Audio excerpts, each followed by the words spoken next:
memulai ibadah kita bersatu di dalam doa. Ya Allah Bapa kami yang ada di surga, terima kasih Tuhan atas penyertaan-Mu. Engkau masih mengumpulkan kami di tempat ini, tiada kekurangan maksud apapun. Ya Bapa, sebentar kami akan memulai ibadah kami ini. Kiranya Engkau menurunkan Roh Kudus-Mu ke tempat ini Tuhan, agar kami bisa mendengarkan dan menyampaikan firman-Mu dengan baik. Hamba juga berdoa buat hamba sendiri Tuhan, kiranya Engkau memakai mulut hamba dan pikiran hamba, agar hamba bisa menyesuaikan apa yang hamba bilang dengan isi Alkitab ini Tuhan. Kami serahkan kehidupan kami dalam tangan kasih-Mu. Amin. Renungan kita pada malam hari ini yang diambil dari Perbahanan Rasul 9 ayat 1-6. Perbahanan Rasul 9 ayat 1-6. Saul ngaku maka Yesus Tuhan kau. Tapi Saul tetap miksai dengan mulihi ajar-ajar Tuhan. Idahina Imam Simbelin, jana ipindona surat kuasa guna ibaba naman penggulu rumah pertautan i Damaskus. Gela adi jumpa ia raskala singa ngikutkan Tuhan i Damaskus, suhu dilaki bagi pedi beru, banci itangkapna jana ibabana ku Yerusalem. Ibas perdalangan ku Damaskus, asum ia enggon dahar ku kutahe, rampet terangi langit, narik sinasa engkelewati ia. Perbahanan si endagu ia kutana, jana ia begina surat terlebu. Oh Saul, Saul engkai maka ia yakin aku, ngaloi Saul, isekin kam Tuhan, terjawab Tuhan, aku kap Yesus si ayakindu. Bagi dia, kekekanlah jana iteruskanlah ku kubas kota, ija kari lisi ngatakan caman bandu, kai si arus ibahandu, terjengengan cap. Shalom membantah kerina. Perenungan kita pada hari ini dengan tema mendengarkan suara Tuhan. Kita tahu bahwa bayi yang dikatakan bayi yang baru lahir, bayi yang masih polos, bayi yang masih suci dan tak ternoda sama sekali. Kita sudah memperingati hari kematian Tuhan, kebangkitan Tuhan. Melalui peristiwa tersebut, Tuhan telah membangkitkan kita. Tuhan telah melahirkan kita dari kuasa-kuasa, dari kuasa-kuasa gelap maupun dari dosa-dosa kita. Kita sama seperti si bayi tadi, tetapi yang membedakan kita dengan si bayi itu, yang pertama, bayi masih membutuhkan seorang ibu, dekapan ibu, dan masih membutuhkan air ASI untuk perkembangan si anak. Sedangkan kita, yang bayi yang baru lahir itu, bayi yang masih membutuhkan dekapan Tuhan dan masih membutuhkan rohani agar memperkuat iman kita terhadap Dia. Apalagi dengan tema kita pada hari ini saudara-saudara, dengan tema suara Tuhan terlebu. Kalau kita mendengarkan suara Tuhan, itu sangat penting saudara-saudara, agar kita mendapat berkat. Tetapi kita memakai logika manusia, dikatakan berkat.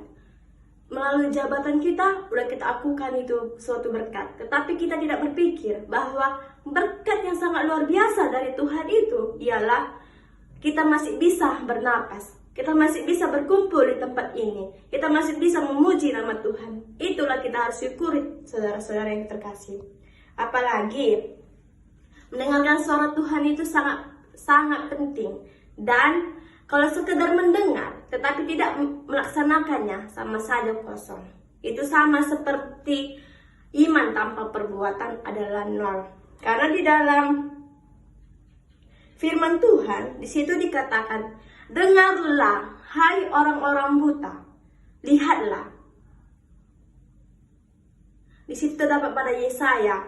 Dia maksud Tuhan di sini, kita sama seperti si buta tadi. Kita tidak mau mengikuti Tuhan. Kita kegaun kita yang kita bawa. Tetapi di sini Tuhan mau dari kita, ketika kita mendengarkan suara Tuhan, saudara-saudara, maka hati kita aman, nyaman. Apalagi di dalam ayat 2, di situ dikatakan bahwa si Saul sangat benci dengan ajaran-ajaran Tuhan. Sangat benci yang mengikuti Tuhan. Kenapa? Karena ia tujuannya untuk membunuh ataupun membinasakan orang yang mengikuti jalan-jalan Tuhan. Coba saya mengambil contoh dalam kehidupan saya, itu terdapat pada keluarga. Yang pertama itu, mereka ada 3 orang tokoh. Yang pertama, pendeta lemang baso, dan yang kedua pendeta tapi. Yang ketiga ini saya tidak tahu siapa namanya. Kenapa saya mau ambil contoh? Karena mereka sangat berjasa untuk mempertahankan agama Kristen pada saat itu. Yang pertama itu saudara-saudara, pendeta Kristen lemang baso ini, dia sangat sadis matinya sama kawan-kawannya ini. Kenapa? Karena ia mendengarkan suara Tuhan. Dia tahu apa arti dia sebagai orang pendeta, seorang penginjil. Berarti dia harus merelakan, mengorbankan dirinya untuk menyelamatkan orang-orang yang mengikuti Tuhan. Dan yang kedua, ini contoh terhadap bapak saya, karena pada saat itu dia kerja di Poso. Pada saat dia bekerja, ada pemberontakan antara agama Kristen sama agama Islam. Dia disuruh memilih agar dia selamat, dia harus pindah ke agama Islam. Tetapi kalau tidak selamat, dia harus keluar. Tetapi apa yang dilakukan orang tua saya? Dia lebih baik keluar daripada menjual Tuhan Yesus. Dan contoh yang ketiga itu pada paman saya. Dia terlilit dengan utang. Dia disuruh memilih, jika dia melunaskan utang, maka ia harus pindah ke agama Islam. Tetapi apa yang dia lakukan, saudara-saudara? Dia meninggalkan Tuhan demi utangnya. Begitu juga dengan kita. Coba kita berpikir, saudara-saudara. Ketika kita berpasangan sama laki-laki yang lawan agama dari kita, apa yang kita lakukan? Saking sayangnya, saking cintanya, kita meninggalkan Tuhan Yesus. Kita tidak mau mengikuti jalan Tuhan. Nah, yang mana saudara-saudara memilih? Apakah toko yang pertama, kedua, dan ketiga? Pasti yang ketiga ini kan, saudara-saudara. Tetapi ketika saat kita mendengarkan suara Tuhan itu, merasa tidak penting dalam kehidupan kita. Kita sering merasa kecewa ketika kita mendengarkan suara Tuhan. Suara Tuhan itu, saudara-saudara, seperti angin, sepoi-sepoi, tetapi kita tidak melihat, tetapi kita bisa merasakannya. Ketika kita mendengarkan suara Tuhan, kita mengalami hambatan-hambatan. Yang pertama itu, karena hati kita tidak berkenan. Itulah yang membuat kita menjauh dengan Tuhan. Kita tidak mau mendengarkan suara Tuhan.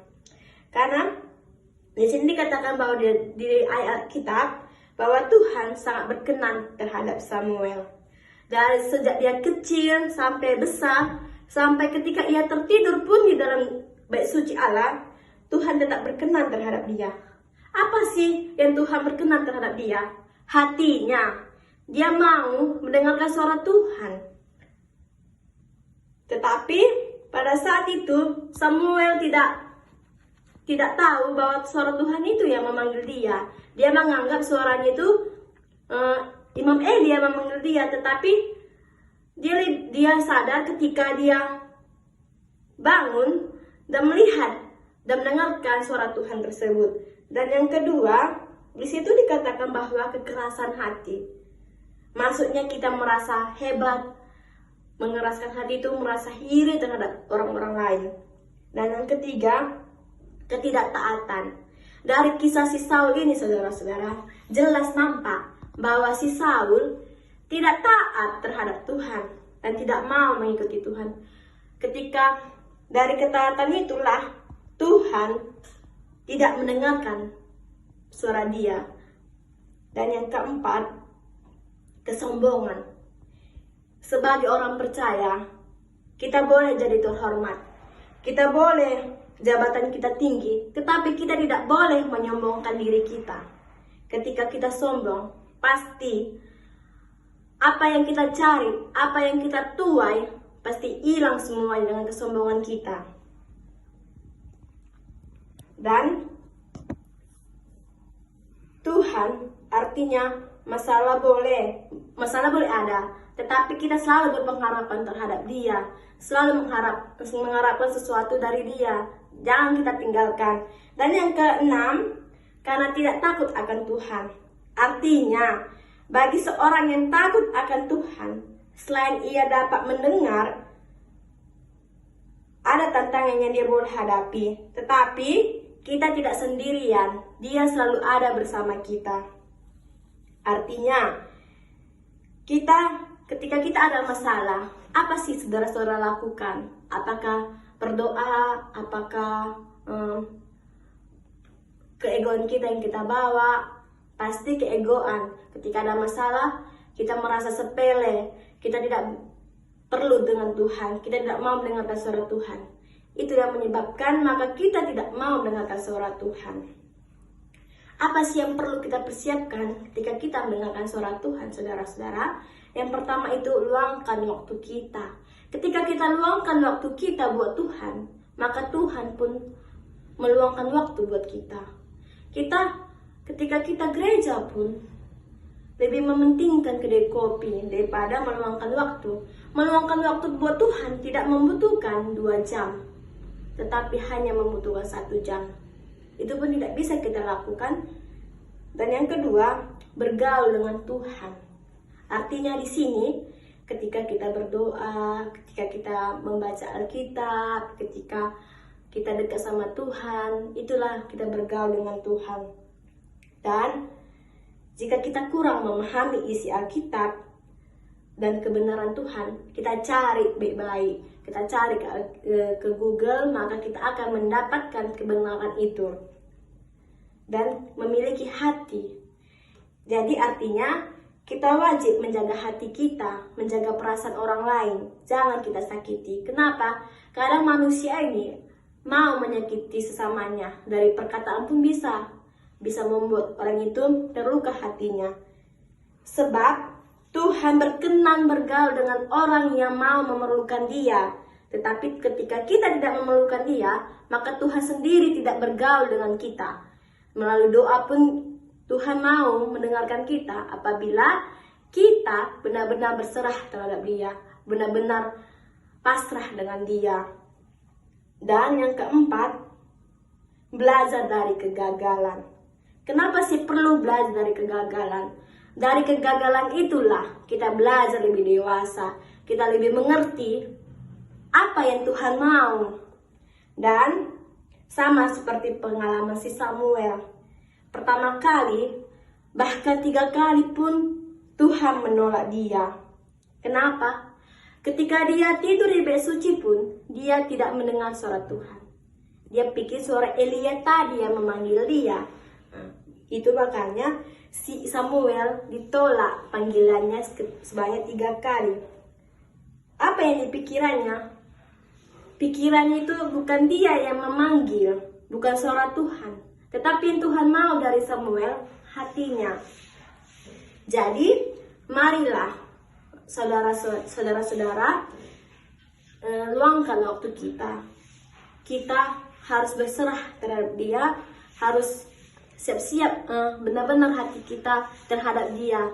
Jangan kita merasa hebat dengan dunia ini. Mari kita bersatu di dalam doa. Ya Allah Bapa kami yang di surga, terima kasih Tuhan karena kami sudah selesai mendengarkan sebagai firman-Mu. Kiranya firman ini bisa kami tanamkan di hati kami dan bisa kami pakaikan dalam kehidupan kami sehari-hari. Kami serahkan kehidupan kami dalam tangan kasih-Mu. Amin.